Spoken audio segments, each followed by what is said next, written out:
This is like the music that plays when the evil guy in Digimon walks out and gives you a monologue before telling you that you have to find like 7 pieces of some obscure object to put together and fight him in his little villain cavern.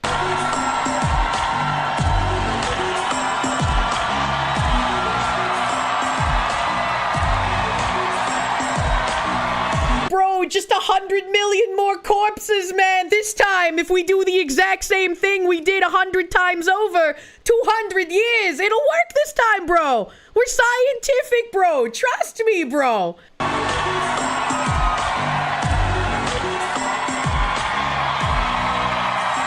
He just Hitlered. Yeah, he's doing the same exact thing that Elon Musk did. But he's not an acceptable target for violence, so you can't call him a Nazi saying he's doing a Nazi salute.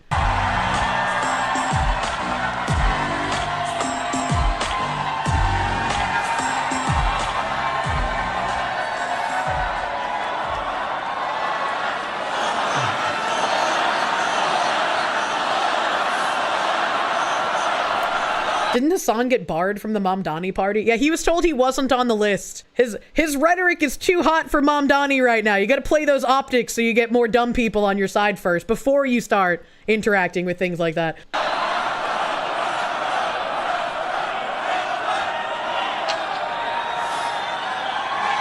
Thank you, my friends. His face is just so creepy. It's the like... sun may have set. It's like the fucking Mark Zuckerberg, I pretend to know what human emotions are. Over our city this evening. But as Eugene Debs once said, I can see the dawn of a better day for humanity. For as long as we can remember, the working people of New York have been told by the wealthy and the well-connected that power does not belong in their hands. Fingers bruised from lifting boxes on the warehouse floor, palms calloused from delivery bike handlebars. I love a man who can pick up boxes and put them down again. Knuckles scarred with kitchen burns. These are not hands that have been allowed to hold power. And yet over the last... Eugene Debs was a prolific socialist politician in the early part of the 20th century. Thank you. 12 months, you have dared to reach for something greater. Tonight, against all odds, we have grasped it. The future is in our hands. I certainly hope not. My friends, we have toppled a political dynasty. My friends, we have finally subverted the United States. We have an in, and their dynasty is over. And I don't want him to be right, but unless we fucking shape up, he's gonna be right.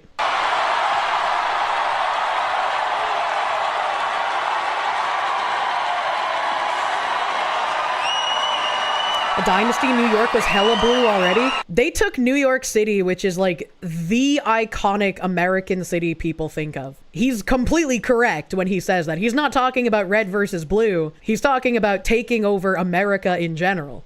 I wish Andrew Cuomo only the best in private life. But let tonight be the final time I utter his name. Turn the page on a politics that abandons the many and answers only to the few. Kind of wild. They took NYC. They also will now have more crime than Venezuela. I don't think it's possible, but I would love to put like some kind of moratorium on people fleeing New York, where it's like, if you leave New York and you're a registered Democrat or you voted for Mamdani, you're not allowed to vote in any other state for the next 10 years. I feel like that would make a lot of sense, you know?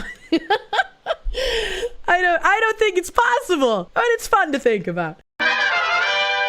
This is, white and black women celebrate Mamdani win. Sharia law starts now. Abso-fucking-lutely. That's a very weird thing to say, but before I play that, Zohran Mamdani, I guess in response to Trump here.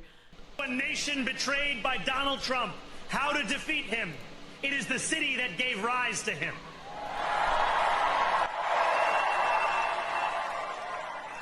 And if there is any way to terrify a despot, it is by dismantling the very conditions that allowed him to accumulate power. Dismantling the conditions that allowed him to accumulate power. Conservatives voting for him? What did he mean by this? This is not only how we stop Trump, it's how we stop the next one. So Donald Trump, since I know you're watching, I have 4 words for you. Turn the volume up.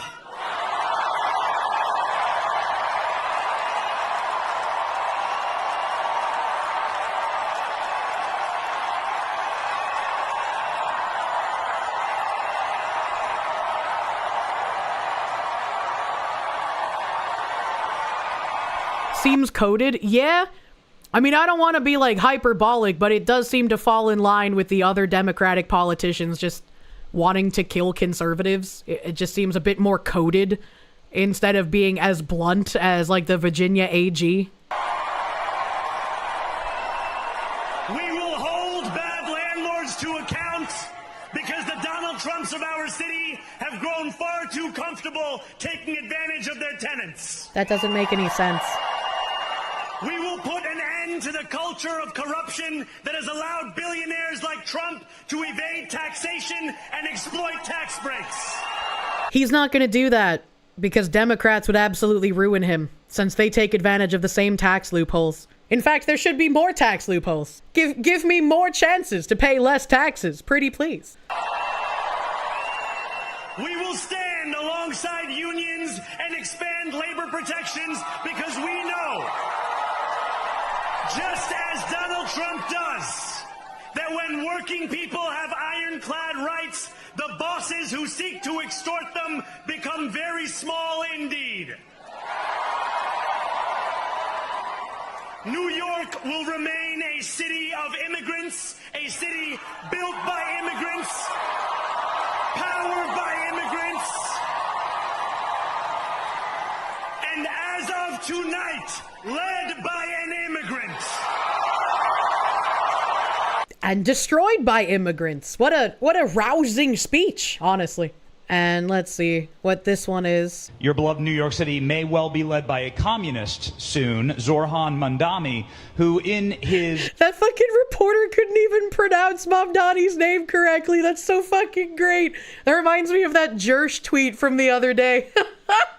nomination speech said he will defy ICE and will not allow ICE to arrest criminal aliens in New York City. Your message to communist Zohran Mandani? Well, then we'll have to arrest him.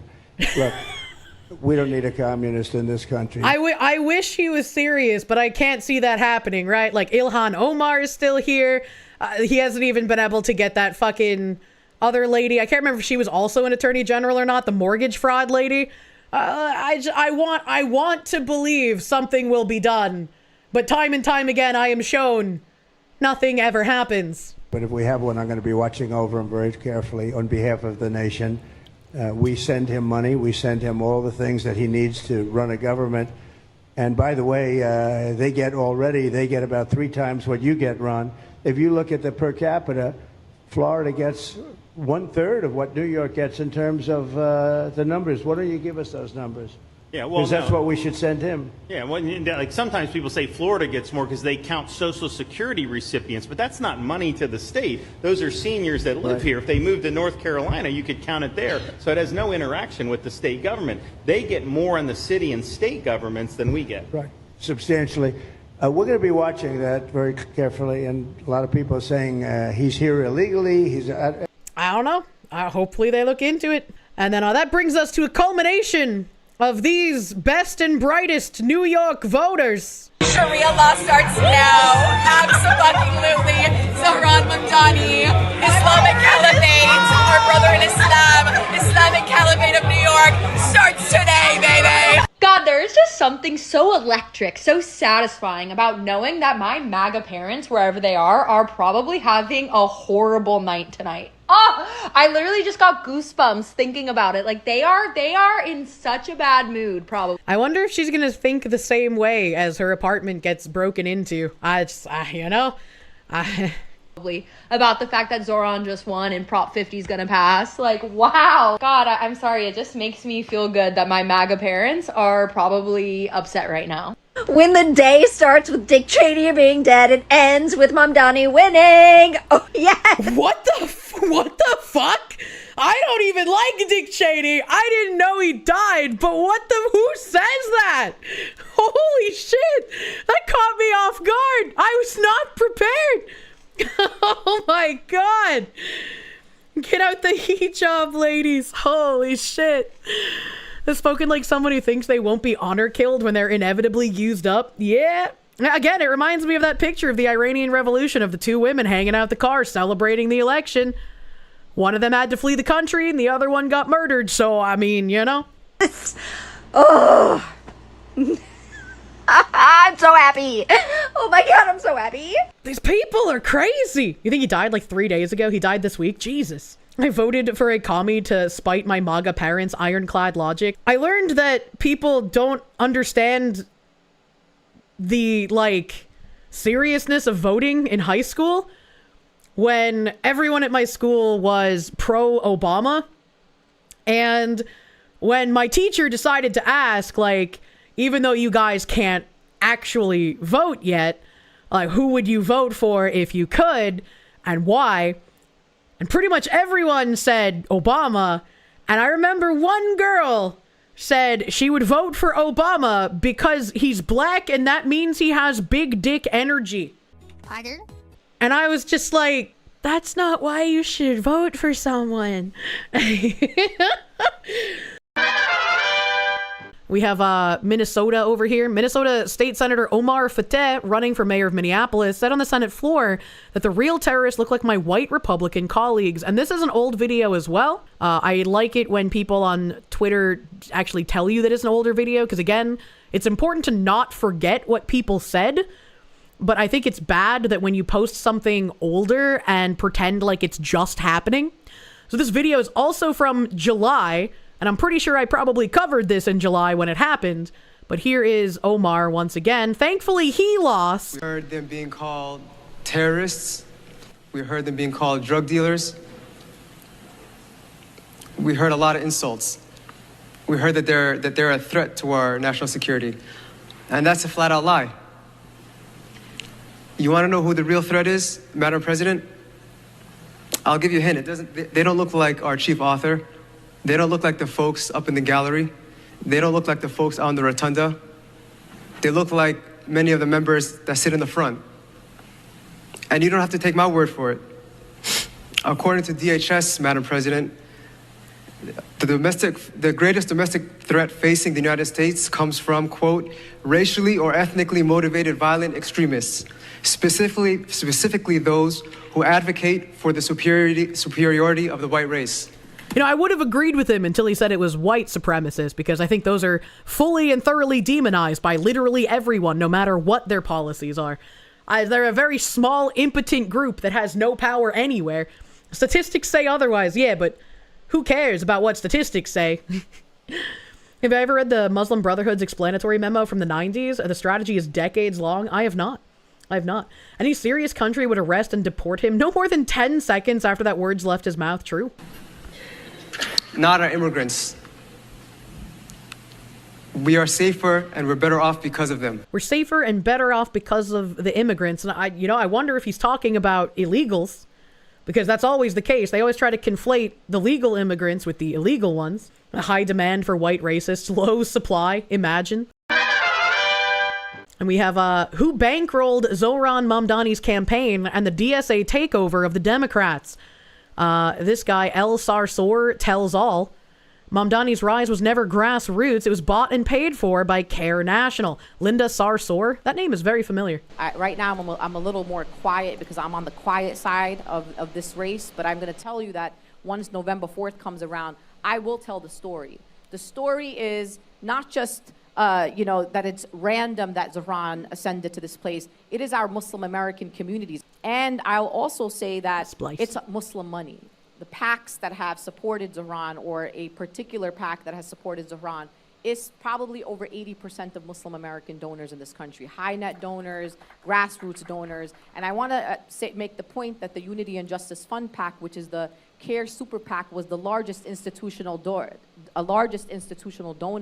to the pro-Zohran PAC in New York. I also think it's really interesting that after Zohran Mamdani won, he took a picture with Alex Soros. That's very interesting. What you doing there, Mamdani man? Hadeeqa Arzoo Malik led SJP at CCNY, worked for Zohran Mamdani, just got suspended from CUNY, the CUNY. Now activists are fighting to get her reinstated. Malik herself is clear about what drives her. She frames her activism as a holy war. This is all jihad. This is all ibadah. And this is all counted for by Allah. She shrugs off consequences, doxing, arrest, suspension. How gangster are you? How committed am I to this? What am I willing to sacrifice for this noble cause? And she's at peace with the fallout. If you get suspended, if you get doxed, it will never, ever be in vain. If she's so desperate to be a martyr, let her. Why are you begging CUNY to take her back? And Zohran, what kind of clown hires someone like this? He's not a clown hiring someone like this. This just shows what he's all about, to be fair. But again, I still think that people focusing on him being a communist might have been a bit better. And the true believer knows that none of this is in vain, that this is all jihad, that this is all ibadah, and that this is all counted for by Allah subhanahu wa ta'ala. And so the conversation of doxing, the conversation of getting arrested and suspended, I think it's time for Muslims to start to say, all right, so what? Do what you want. I'm gonna do what I gotta do, because it's about time to do that. And I know everybody has their own families and has an education and everything. It's just a question. We don't want to get doxxed, and we don't want to get suspended, and we don't want to get arrested. How gangsta are you? That's just my question. How much are you willing to do it? And I know everyone has their own risk levels, but at the end of the day, that's a question to ask ourselves. How committed am I to this? To what extent of my personal material gains am I willing to sacrifice for this bigger noble cause? And subhanAllah, I truly believe that when your heart is in the right place, if you get suspended, if you get doxxed, because it's bound to happen when you're doing a righteous cause and when you're doing something for the sake of Allah here in the West, it will never ever be in vain. And the true believer does not fear that, because the true believer knows that the akhirah is a promise. And so, it's a little weird. It's a little weird. And sometimes, even though things are a couple of months old, people should remember what these people have said. Don't let things fall by the wayside just because it's a couple of months old. Remember the people that are part of this. We have Muslim Brotherhood leaders openly explain how they plan to conquer America and Europe and destroy Western civilization.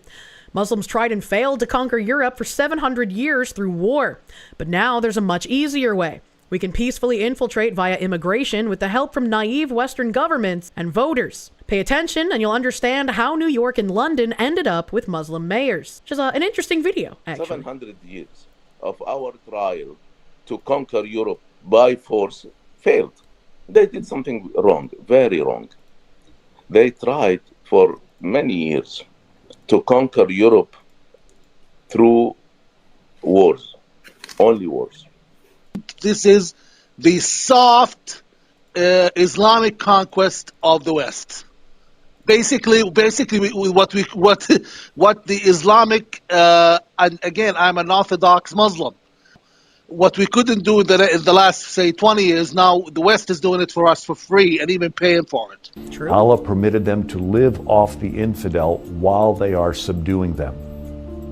So it had sort of a parasitic type of attitude where they can live off of the host country, where their goal is to eventually eradicate the host culture and supplant it with Islam. And we could already see that happening in areas of the Crazy UK Fox lady, and YouTuber, in a couple of towns Kirsche. in the US. Asmongold goes over the main reason why he thinks Zohran Mamdani won his election. No focus on Israel. True. People can't afford shit. He's gonna make that worse, though.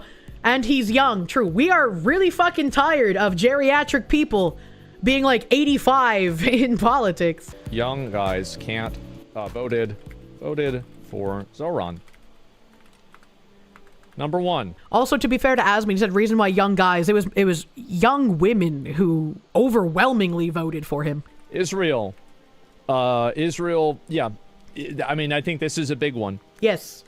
If you're an American politician, stop talking about Israel. Against it, Talk about America. I would say, like, not anti-Israel. Yes. Just not focusing. Yes. No focus on Israel. You should have a focus on America if you are an American politician. You can talk about our allies sometimes, and you can say nice things about our allies, but like, if you're campaigning, you should be focusing on America. Focusing on any other country, everyone's fucking fed up with you. Stop it. Get some help. No focus on Israel. That, and this is not in order of importance. It's just simply a list, right? But it's not ordered in importance. Number two, can't afford shit. Yep. This is a gonna make that really worse. big one, okay? Can't afford shit.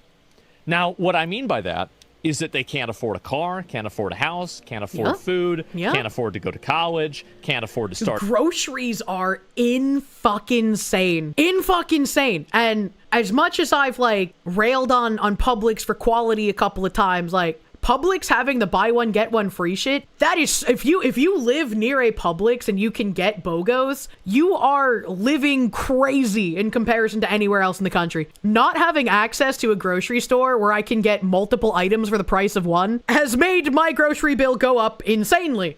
A family, yeah, they're gonna vote for somebody who's gonna try to change that. Absolutely. He's young. Zohran is 34. I'm 35. How many of you guys are sick I didn't know of Asmin was 35. geriatric, limp dick, erectile dysfunction having fucking fossils sitting around that don't even know how to use a computer, that are trying to tell us what rules should be on the internet? I've reached out to a couple of politicians talking about the Creators Caucus and like what experience I have that I would be able to help them with like Creators Caucus and e-commerce and just like the online landscape in general. And the response I've gotten back is, that's not really something I'm interested in right now. And it's like, well, you're gonna have to get interested, and you're gonna have to get interested real fucking fast, because e-commerce is a huge fucking part of where everything is going. I don't know how you can really take that position and not want to do anything with it. Like, it's crazy to me. Noted Creators Caucus. Jesus Christ. Because I'm tired of that. I am tired of that. I am so sick of that shit. Oh my God. Yeah, I'm tired. Yes, exactly. These are the main reasons why I think people voted for him. Right? That are like exclusive, like these intrinsic issues that are like very unique in that way. These are some of the main reasons why a lot of young... Talk to Brendan Herrera, not sure if it would help, but you want to see Kirsche on the side of an AK? I did send Brendan a message, because you guys told me that he might be able to help with, like, the gun manufacturer shit, since he knows a lot of people. I did send him a message. I'm assuming he is an incredibly fucking busy guy, considering he's both a content creator and running for office in Texas. So I have not received a response. I don't know when or if I would, but, like, hopefully at some point, question mark. Guys specifically voted for him. That's it. Because he has hair. I think that helps. Yes, it definitely helps to have hair. Absolutely. And yes, the other candidates were not good either. Exactly. Yes. He's not wrong really about anything he said, but like people who voted for Mamdani assuming that everything will be free and everything will be more affordable are going to be in for a rude awakening once he does start implementing policy. Matt Walsh quote retweeting this saying, "This is the enemy, wretched evil parasites motivated by resentment and hatred, openly plotting to erase our culture and identity and replace it with a dystopian communist hodgepodge of third world dysfunction. This is the fight for now and the future. Get in the game. This is it." It has also been wild watching Matt Walsh go from like a little bit of a staunch, boring, deep tradcath kind of guy to literally being like, hold on, wait a minute, maybe the crusades are necessary. And so Greg Price here, he's quote retweeting Greg Price saying, Jennifer Welch to Mehdi Hasan at Zohran's victory party. Americans have no culture except for multiculturalism.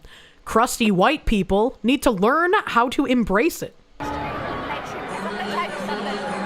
was all white people here right now, it would be boring as shit. I've grown up in those circles. Everybody needs some spice and some color in their lives. Life's a lot better. That's the coolest thing about America. Americans have no culture except for multiculturalism. Well said. And we need to teach people how to embrace that. These crusty white people need to learn how to embrace it. Literally unaware. She's literally standing there like, I'm one of the good white people. I'm one of the good white women. So that means I won't be killed when the time comes. People who say America has no culture are like fish trying to recognize water. It's so ubiquitous that they can... I can't read it anymore. It's gone. The fish is oblivious to the water around it. True.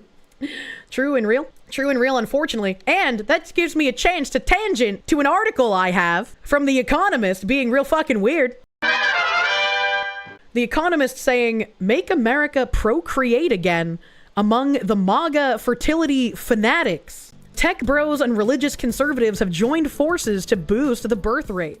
Ordinarily, Tim Atkinson, a trucker, sleeps in the back of his vehicle. But on a warm night at the end of March, he checked into a hotel in Austin, Texas. He had dressed up smartly, white linen shirt and chinos, hair brushed forward in an attempt to mask his receding hairline. On his wrist, he wore a yellow paper wristband. This accessory was meant to signal to the people he'd meet that evening that he was single, open to dating, and most importantly, looking to procreate. A lot. Are we repurposing the Livestrong wristbands from like 15 years ago? What does this mean? I've never heard of this before. Is this a fanfic? I guess. I'm 32 years old and I haven't had any kids, Atkinson told me. We were sitting next to each other eating a dinner of roast chicken and broccoli in the auditorium of Bollock, Texas State History Museum.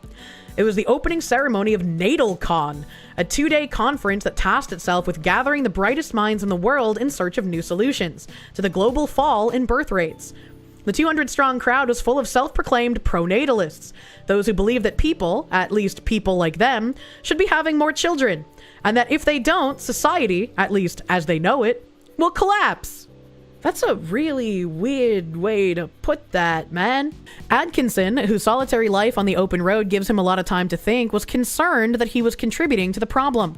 You know, the alarm bells were going off, like, why hasn't this happened for me? There was a flash of vulnerability in his face. It's not just truckin', he said. It's not me specifically, it's everywhere. He had seen influencers speaking online about NatalCon and decided to pay the $1,000 fee to attend. This sounds like a scam. NatalCon is not going to help increase the birth rate. You need the government to step in and stop giving as many benefits to single mothers and to start giving more tax breaks and more benefits to married couples who are having children. You want to not just encourage procreation, but you want to encourage procreation that will make good children. Children born to single mother households tend to have a host of more problems. They're more likely to become criminals. They're more likely to do bad in school. You want to keep a family unit together. And as much as some single mothers do need help through no fault of their own, maybe they are widowed, maybe the father just like was a piece of shit, right? Sometimes they need help, but you do not want to encourage them to replace a father with the government. When you replace a father with the government and the government becomes the de facto provider, you can have way more children than people who are actively trying to be a part of their country in general.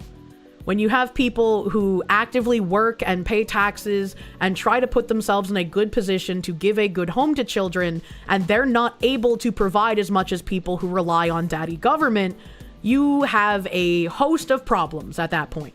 You have to add that women don't date men who make less money and most people are broke. If I wasn't a streamer, if I had a normal job as a woman, I would absolutely only want a man that made more money than me because I'm looking for a provider. I'm looking for someone who is going to have a traditional relationship with me where I can have children and know that my children and I will be taken care of by him. This is very difficult to have in current year because of everything that's gone into destroying the economy in single income households. But this is what you would want. Once you get to a certain income point, like those boss bitch TM career women, and they start making tons of money in a year, and they're making, like, let's say they become some sort of executive at like HP, right? And they start making hundreds of thousands of dollars a year, and they still want a man that makes more money than they do, while also not willing to scale back how much work they're doing for the sake of having kids. They're living in cuckoo land. That's not going to happen. If you're making hundreds of thousands of dollars and your standard is still, I need a man who makes more than I do, the chances of you finding that are slim to none. Especially when the men who are making like $500,000, $600,000, $700,000 and more a year, a lot of them aren't looking to settle down. A lot of them are looking to fuck the pretty 19-year-old and take them on cruises, right? Like, that's like, as much, even if you don't like what reality is, you can't ignore that that is what reality is, right? That guy making almost $1 million a year isn't looking for someone in their mid to late 20s, early 30s to settle down with. He's looking for a hot party girl to carry around with his friends. That's just a small percentage of people. The reality is more prevalent exactly among middle and low middle class women. A lot of people have had their perceptions warped, and I'm not blaming specifically men, and I'm not blaming specifically women in here. Everyone has played their part into the destruction of the dating pool, the destruction of a traditional relationship, the destruction of the nuclear family. Everyone has played a part. It's no one sole person or one sole gender's fault. But it's like, a lot of women get this weird diluted mindset that they can still ask for a pure traditional man when they don't want to live in the landscape that encourages pure traditional men to exist. Paying taxes to support single moms and trying to earn enough to support your own family makes a lot of people really leery about starting a family. Oh, 100%. 100%. And I mean, even then, right, when you get into a position of like, okay, I make enough money, okay, my wife is willing to scale back her work to stay home and take care of the kids. If you haven't been smart about who you married, if you married based on a lot of superficial things, when you have children, you might come home from work one day and find that your 5-year-old son is now your 5-year-old daughter, according to your wife, and she's threatening to take your kids away from you. Like, there's a lot that goes into this that people don't think about. And something like natal con, it just raises red flags to me. It just raises like, this sounds like a scam, because there's a lot of lonely people who feel lost and don't know how to find a partner, and they think something like this will help them, and it doesn't really sound like it will. There are no traditional women in the West. I would say there are no genuinely traditional men or women in the West at this point, because just societally, nothing supports that happening. I would view myself as more traditional than typical, but because of a myriad of failed relationships, and because I still have to live, I still have to pay rent, I still have to pay bills, I've been thrust into a career path that wasn't ever something I genuinely wanted in my life. I love what I do. I don't want to stop streaming, but if I do get into a relationship, it's going to be with the thought of marriage and having children. And if I have a kid, I'm going to prioritize caring for that child over streaming. That's just how it is. And I am very privileged in the way that, because streaming has been my career instead of something more traditionally boss bitch, as it were, I can control my own schedule. I don't have to worry about pregnancy leave. I don't have to worry about getting fired if I take too much time off to care for a newborn. I'll have to worry about viewership dropping and obviously income dropping with that, but it's way different of a worry than if I was in a traditional job. Government incentivized offshoring and then allowed companies to import millions of immigrants to replace the jobs that couldn't be offshored. I mean, feminism also removing the choice from women to be a housewife or be a career woman. When it became like women are de facto expected to get jobs now, that depressed wages a lot and made it a lot harder for men to support households on a single income. Matchmaking wasn't the point of the conference. Rather, it was billed as a serious academic affair that would feature pro-natalist thinkers, tech entrepreneurs, venture capitalists, and people with the ear of the Trump administration. Still, Atkinson wanted to try his luck among a like-minded crowd. He filled out a Google form that was sent out to single attendees before the opening ceremony, on which he listed his age, spiritual background, and the number of children he wanted, from 1 to 7 or more. I think if you don't have children already, it's a little silly to say that you want something like 7 or more. I think it, like, you can have the opinion of like, well, it'd be great to have like 1 or a couple, right? But then once you have one and you see what it takes to raise that one, that's when you have a more solid view of like, okay, I think I could realistically handle having this many, right? Like, I don't think people can conceptualize it until they're actually in it for like what it takes to care for a child. Now that he was here, he didn't like his odds. It's like 8 to 1 men to women, I swear, he said, giving a cursory glance around the room. I'll give it a shot, but I'm not holding my breath. Give it a shot what? It did say that the point of the con wasn't matchmaking. What did he mean by this? Atkinson had voted for Donald Trump and described his own politics as hard right. In that sense, he might have found his people. The conference dining room was a jumble of libertarian tech workers and religious conservatives, representatives of the so-called Tech Trad Alliance that helped propel Trump to a second term in the White House. Many governments have tried to bribe people to have more babies. For the political bedfellows, falling birth rates are an existential crisis, with potentially devastating consequences for the American economy, national security, and the MAGA project. Tech billionaires like Mark Anderson, Palmer Luckey, Peter Thiel, and most famously Elon Musk have all publicly fretted about the issue and funneled money into companies and research initiatives that are developing reproductive technologies. Meanwhile, religious conservatives like those at the Heritage Foundation, a right-wing think tank, have been pushing for policies that might, in theory, help expand the population, such as banning abortion and reducing subsidies for contraceptives. The Vice President, J.D. Vance, is at the nexus of the Tech Trad Alliance. As a vocal convert to Roman Catholicism, whose political career was supercharged by Thiel, his former boss, Vance, has been thrilled to help make pronatalism an explicitly MAGA issue. He has criticized prominent Democrats who don't have biological children for being childless cat ladies. Taylor Swift then pointedly used the phrase in her endorsement of Kamala Harris last year. Didn't she also make a song this year where like everybody's like, oh no, Taylor Swift finally got a man and is finally happy and now she's leaving the left? Wasn't that a thing that happened this year? Hold on, wait a minute. He made a point of saying in his first public address as vice president that I want more babies in the U.S. Trump, in turn, has declared himself the fertilization president. I kind of need like a stereotype art of Trump and Shinzo Abe thumbs upping with like a arch text of fertilization presidents above them, you know? And recently unveiled a plan to offer discounted fertility drugs through Trump RX, the administration's direct-to-consumer website due to launch next year. There was a sense among many at NatalCon that, with Trump and Vance in power, the moment to jumpstart American baby-making had come at last. But those gathered outside the museum on the opening night of the conference had a different impression. That pronatalism was part of a broader and more insidious project to create a whiter America. It's really weird when people say this, considering... like, sure, America is majority white, but we have a, just in general, fertility problem here. And if we want to keep America America, we should encourage Americans to have children, instead of just importing more immigrants to turn our country into something that is unrecognizable. Not by race, but by culture and by ideology. A group of protesters, their faces mostly covered, gathered in the museum's courtyard. Nazis off our campus! They screamed through a megaphone as conference attendees streamed in. One side read, eugenicists, with the word natalists crossed through.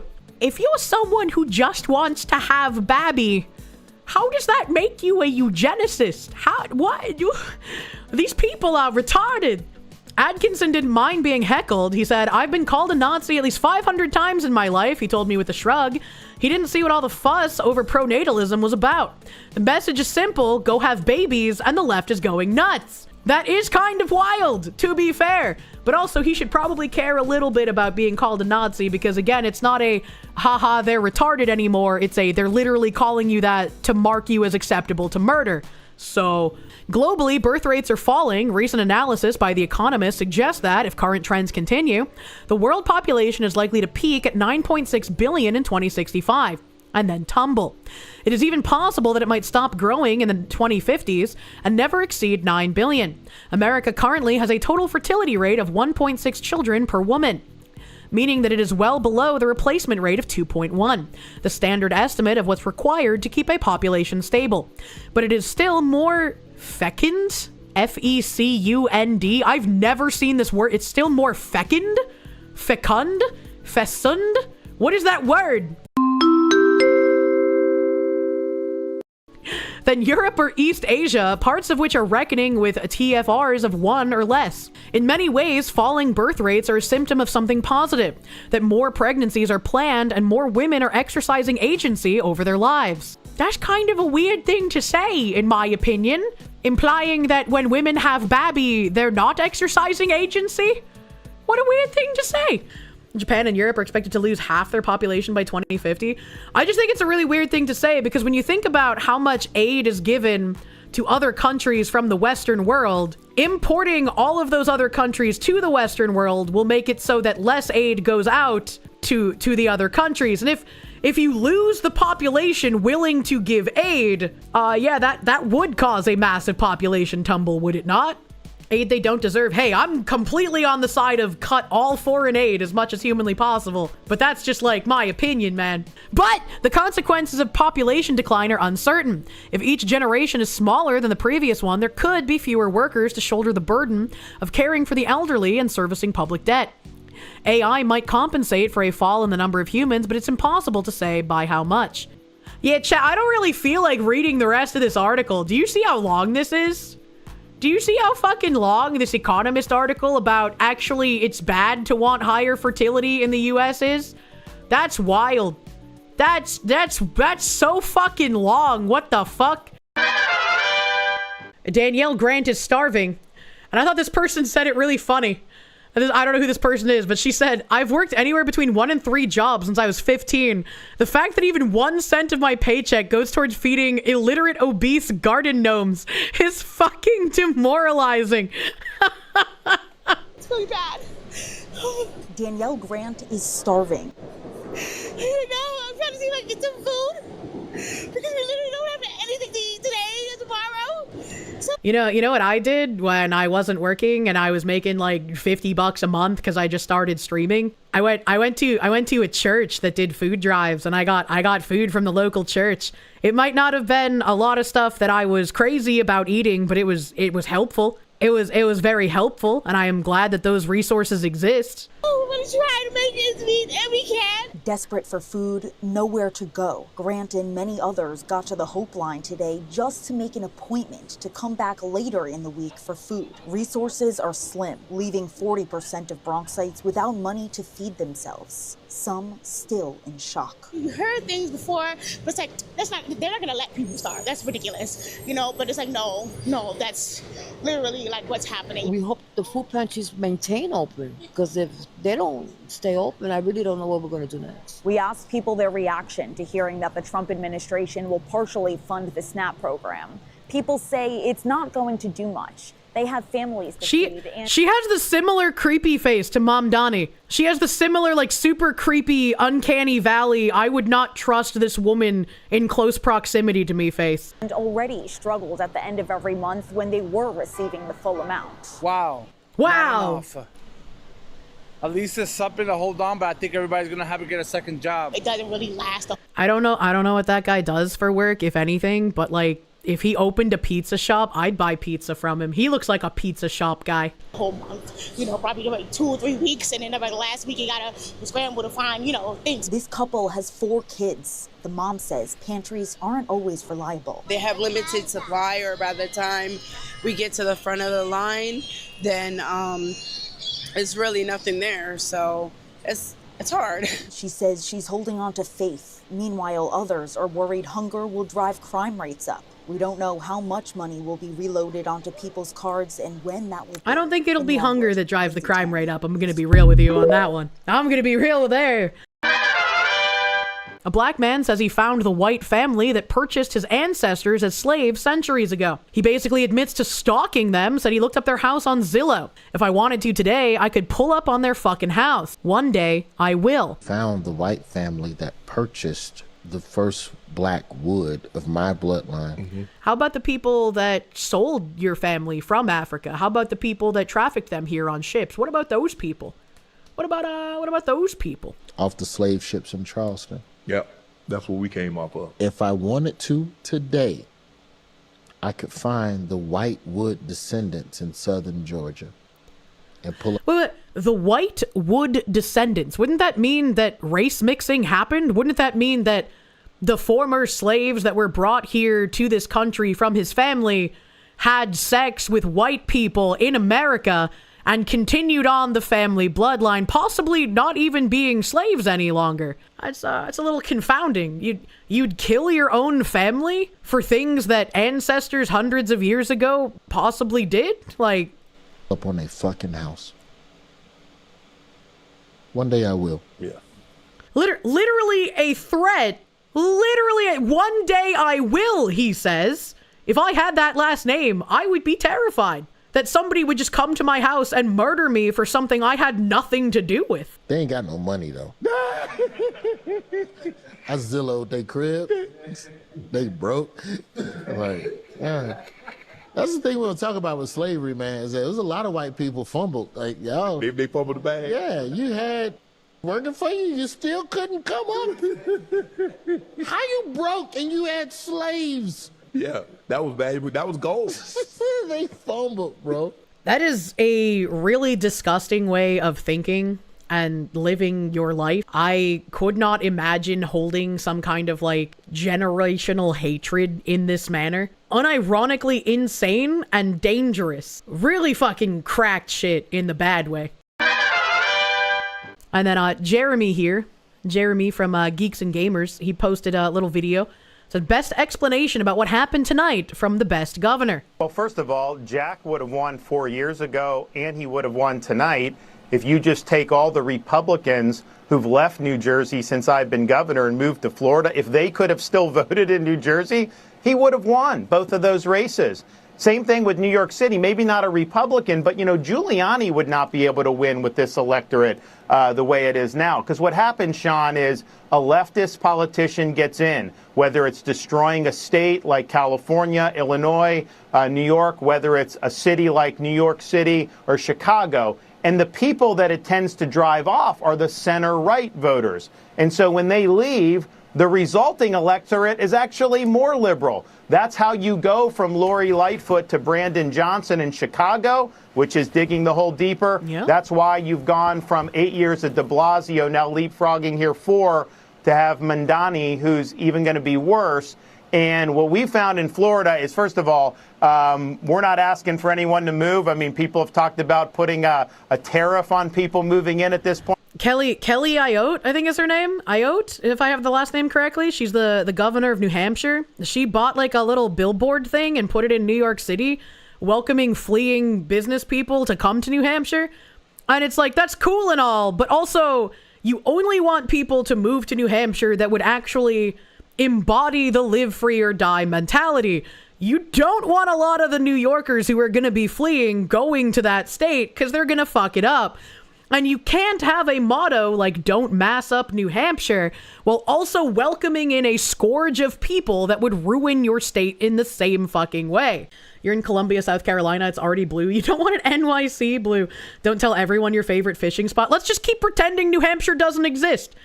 It keeps getting like highest rated best in country for like taxes and where to live and where to raise children and just everything. But like nobody pays attention to it. And you should keep it that way. Make sure New Hampshire doesn't exist. It's not real. It's in the tree with the Keebler elves. Don't go there. Because so many have done so, and I know a lot of people in Florida would think that would be necessary. But here's just the truth. You look at all 49 other states since I've been governor and look at who's migrated to Florida, all 49 more Republicans have moved to Florida than Democrats. Vermont, New York, Illinois, you name it. And the result of that is not just migration, because we've had a lot of people shift within Florida. But when I got elected, we had 300,000 more registered Democrats in Florida. Ooh. Today, we have 1.4 million more Republicans. That's a crazy shift. Holy fuck. As a black man, it's funny to see people defend racism against white and Asian people. Even your little brother, who's in high school, sees white people as oppressors and evil. You were anti-Trump during 2016 to 2020. Now you do not care anymore. Just a rational leader who is not a psychopath. Yeah, it's really wild. And I mean, maybe you could even get through to your brother. Who knows? It's always sad when you have like that kind of defining line between family members and you just can't have conversations with them, you know? Hasan calls the USA defeating the Soviet Union unfortunate. We're in the heart of the imperial core. This is the country that defeated the USSR, unfortunately. Is this the leftist version of maybe it wouldn't be so bad to be speaking German? Is that just the leftist version of maybe we were the bad guys? You might want to go back home to Fargo just because it's still relatively stable. Done. What do you think it means that this guy ran as a socialist and anti-communism didn't work to stop him? That's big. Yeah, I think we are in the... I also think that's really interesting because there's a lot of commies that try to lie to you and tell you that socialism is different from communism. And much like when the activists were trying to tell you that gender is different from sex and eventually they just started calling themselves female anyway, this woman immediately just said, how do you feel that a socialist won and anti-communism was unable to stop him? It's almost like when they get so smug, their lies drip through. The heart of the imperial core. This is the country that defeated the USSR, unfortunately. Unfortunately. And the reality of the matter is, there's a lot of antagonism. There's no class consciousness in the United States of America. It's one of the things that I try to address every day with my comments. There's no class consciousness, says the silver spoon communist. What does Nuck say? Communist with a Gucci bag? I unironically have far more class consciousness than he ever will, considering the way that I grew up, considering the way that I've been impoverished, and I've clawed my way into making something of myself, even if it's a cartoon fox woman online. That's kind of crazy. Terry, and I will say this, the conditions have deteriorated so much that everyday Americans, in spite of their lack of class consciousness, are finally arriving at the conclusion that perhaps there is an alternative out there. There is an alternative that focuses on them as opposed to the interests of the billionaires and the millionaires, as opposed to the interests of the capital owners. And I mean, you can't help but notice that. You can't help but feel at least a little bit of excitement around that. And also the significance. They feel like they have an alternative. This time, surely, communism will work. And I will be the one putting the people in the killing fields. What a great day. What an odd sentiment. Conspiracy theory no more. Stephen Miller says some stuff about the Democrat Party. I haven't watched the video, so let's That's it for your audience perfectly, Sean. This was not a loophole. The Biden administration, Secretary of Homeland Security Alejandro Mayorkas, devised a scheme to fly illegal aliens into the country and then to escort them en masse across the border by the millions, and to give them something known as parole, which gives them a work permit, which gives them a social security number, which gives them access to the voting booth. This was the plan all along, to get them here illegally so they can get free government benefits, get hooked to welfare, and be able to participate in American elections. This was an attack on democracy by the Democrat Party. It's the same attack that we see, Sean. That's cool. I'm glad that it's no longer something that you can be called a conspiracy theorist for, since it's said point blank by a politician. However, apparently when I say things that politicians have point blank said, that's cancelable. But what are you gonna do about it, Mr. Miller? You're actually in a position to fucking do something. What are you gonna do? When you have California, a sanctuary state, that is refusing to turn over even illegal alien criminals and gang members to ICE. So you need to stop taking these cities seriously. If they start blocking you from deporting illegal immigrants, you just have to arrest them. That is where we're coming to. You have to say, fuck the optics. The people are going to complain about it anyways. You have to do something. I can't do anything. I'm not part of the White House. All I can do is say, hey, guy, you're in charge of shit. Do something. These are illegal aliens in California who have been arrested by California police, by California law enforcement for serious crimes, for crimes against children, for felonies, for crimes that threaten public safety, and they are refusing to hand these criminal illegal aliens over to ICE. Instead, they're freeing them back into the cities to offend and offend again. By any definition, what California is doing is criminal. It is a violation of our laws. It is one of the most heinous things that I have seen in my entire... It's actually awful. And again, like, I'm getting a little tired because Miller keeps saying things that people who have no power say and then federally charge and arrest them. Like, more arrests need to be made. People like Mayor Wu and those controlling Boston saying they're not going to work with ICE. You can't let that continue. And it's like, I'm sure I'm going to be called like authoritarian or whatever for saying that, but it's like when you have politicians in power flagrantly going against both the law and the interest of the American public in order to protect criminals, you don't have the rule of law. You don't have a coherent country. You don't have a functioning government. You have people who have been put in positions of power to be traitorous, to be seditionists. They don't want to work in the best interest of the country. They want to ruin it. Former adult star Lana Rhoades is begging every site to delete her 400 plus scenes, revealing in a tearful 20-minute speech, "I was 19, broke, and groomed. I want every video gone so my son never sees his mom like that." I would be willing to believe she was 19 and broke. I do not know how much I'm willing to believe groomed. Because while that does happen, when you've been in industry for so long and you've done so much, it kind of rings hollow when you've made a metric fuck ton of money off of selling your body, and now you want to say that you were groomed instead of you made a bad decision. The lack of accountability is a little weird. If she was, obviously I would feel bad, but it just kind of comes off to me as, again, wanting to avoid accountability. And it reminds me, again, of like Hollywood actresses that would fuck their way into getting more parts or better parts, and then later on come out and hashtag me too and be like, this was unfair and it was an abuse. And it's like, well, if you trade your pussy for better roles in a movie, like you made a deal, brother. That's not like an assault case. And so Lad Bible here, ex-adult film star Lana Rhoades wants all her videos deleted after speaking out about scenes that made her leave the industry. Former porn star Lana Rhoades now has a very different career after stepping away from the adult industry. She was once the biggest name in all adult film industry. I wouldn't know. But almost a decade on, the former X-rated actress has spoken about how she regrets her decisions. The American ex-porn star has been speaking out against the adult industry for years since leaving, having claimed that she was taken advantage of while she was pursuing that career. The former adult star has been open about her short but fruitful stint in the industry. Having worked for 8 months in total across 2016 and 2017, part of 2 stints, she would go on to become one of the most recognizable and successful porn stars of all time. That's crazy that you can work for 8 months and be set for life. That's kind of wild to me.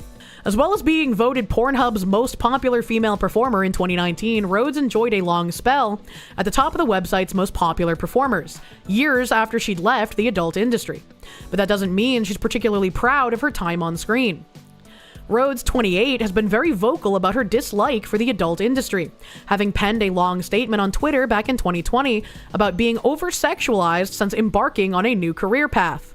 Now, this might strike some viewers as harsh, but if you were a porn star, I do not feel bad for you if you are then over-sexualized after you leave the porn industry. What do you expect? I guess. That's a little weird. The content creator spoke about a few scenes that were particularly traumatic for her on the 3 Girls, 1 Kitchen podcast, which she co-hosts.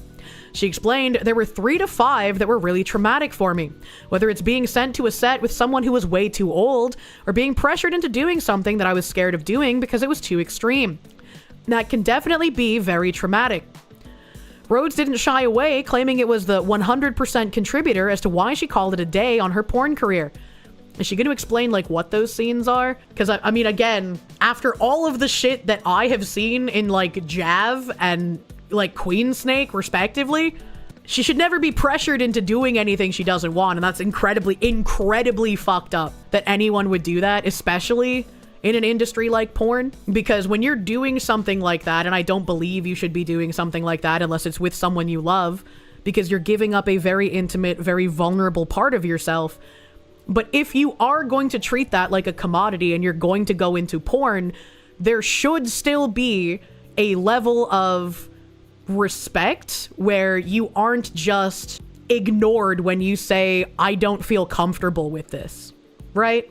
They're still people, and they should have their wishes respected in that regard. In your opinion, no, once you do porn, you don't deserve respect. Well, I'm not saying respect as in a general respect, but like if you put yourself into a position of like you are acting in a porn, right? And then the director comes to you and they're like, okay, David, I know you usually do scenes with women, but this scene is going to be with a woman and a man and you're going to suck his dick. And you're just like, but director, I'm straight and I don't want to suck his dick. And then you get coerced into doing it anyway because whatever they do is just effective manipulation on, like, that's fucked up and it shouldn't happen. The line between porn and snuff is bridge between respect and consent. Yeah, absolutely. Like nobody in these positions, as much as I disagree with their decision to be part of the porn industry, nobody should be forced to do something that they don't want to do. That's really common. It is really common. When we were watching many years ago, we watched a series, and I can't remember the name of it, but we watched a series that was about like a lot of behind the scenes stuff in the porn industry. And they went through like different porn actresses who had been in industry. They went through different directors. There was like a female director who did female oriented pornography. Obviously it didn't sell very well. But one of the things in there was how like the women are told that when you enter the industry, you want to start doing stuff only with women. And then as soon as you start doing scenes with men, your value drops. Like as soon as you start getting dicked, you get paid less. So the longer you can keep doing female-only scenes, the better it will be for your career. And did the female-oriented pornography feature minotaurs? No, it featured like very, very gentle, very what they thought was female gaze-oriented pornography. And I was like, no wonder you don't sell shit. Rhoades didn't shy away, claiming it was the 100% contributor as to why she called it a day on her porn career. Speaking on scenes in particular, she said on the podcast that one of the worst had her denying that she even did it in the first place. I tried talking to a therapist about before something that I had to do for a scene. It was really rough for me, she began. Basically, this guy had a bowl and he like gagged me until I threw up into it, and he like pissed in the bowl, and during the scene he asked me to drink it and I didn't know how to say no. It was one of the most foul, disgusting scenes. That is foul and that is disgusting, and I don't know why you would think you can't say no. That's mind-boggling. What in the goddamn? That's like that dog vomit bowl scene from that one movie with the method actor lady in Japan. Speaking on Harry Josie's Tap In podcast in 2021, she admitted that if she had the power to delete all of her videos, she would. The 28-year-old said, "A lot of the videos I have no rights under, otherwise I probably would have deleted them all by now. I do," she confessed when asked if she had any regrets, adding, "I honestly tell people if I could go back, I would give up everything to have my dignity and respect back, and for people not to be able to see me in that way." And I think that while nothing can really be done about this woman regretting her choices, I think that younger women who think that as soon as they hit 18, they should make an OnlyFans and put this part of themselves out there, I think they should very much reconsider. And hopefully, if her story can help even one woman decide to not do this stuff, I think that'd be a good idea. It's one of the numerous times the content creator has spoken about her past career choices and the effect on her mental health. Talking about why she regrets it all, she clarified that it's nothing to do with the nudity, but the stigma that will follow you for the rest of your life. This makes it sound once again that she doesn't regret doing the things that she did. She just regrets that now people see her as a whore because she did whore things. I can't really feel bad about that, man. That's what it is. Yeah, it's like the guy that's not sorry he cheated. He's sorry he got caught, you know? She explained, your neighbors will tell you that you can't live next to them because they have children. Your boyfriends will tell you that no one else will ever love you because of your past, and it'll be held over you every day of your life. Nowadays, Rhoades is a social media influencer who lives a comfortable life, even admitting in an interview on Bradley Martin's Raw Talk that she makes more money now than she ever did in the adult industry. Remembering a conversation she had with an influencer while she was still acting, she said, I had never shot content with him, but he was telling me I'm making $15,000 to do an Instagram post for this YouTube ad. And I was like, well, I'm getting paid $1,200 to do this scene. How is this fair? While selling your body might be a fast track into getting a good lump sum of money in the short term, it's not going to be very good in the long term. And like we talked about on Side Scrollers, the amount of OnlyFans people who can pull in hundreds of thousands, if not millions of dollars a month, are very, very, very small. If you fail at doing regular content creation, the worst that happens is you maybe have some cringe videos of you saying dumb shit. If you fail as an OnlyFans or a porn creator, there's a lot worse repercussions for what you've put out online. Oh yeah, literally the next paragraph. Rhoades also releases content on her OnlyFans, which she fully earns herself, but noted that she can't wait until she's old and unrecognizable so she can be treated normally. I don't know if that's ever gonna happen, lady. My answer always is don't get into porn, she said, when asked about her advice for women looking to get into the industry. Everyone can do what they want. I just don't think that they're making the best decision for themselves going into that. I don't think that having sexual relations with people that you hardly know is good for your mental health or your heart.